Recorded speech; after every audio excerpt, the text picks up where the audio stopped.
Hi everyone, in this video, I'm going to show you how to change language in WhatsApp app on Android.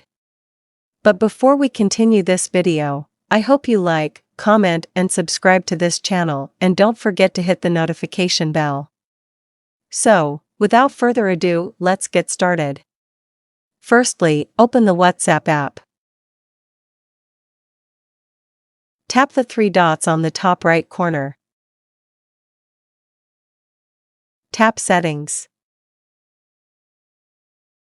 There are app language options here. Just tap on it. Various languages will appear that you can choose here. You can use English, Chinese, Russian, Japanese, or others. For example, I will use Chinese. Just tap it and the WhatsApp app language will change according to your choice. That's the tutorial on how to change language in WhatsApp app on Android.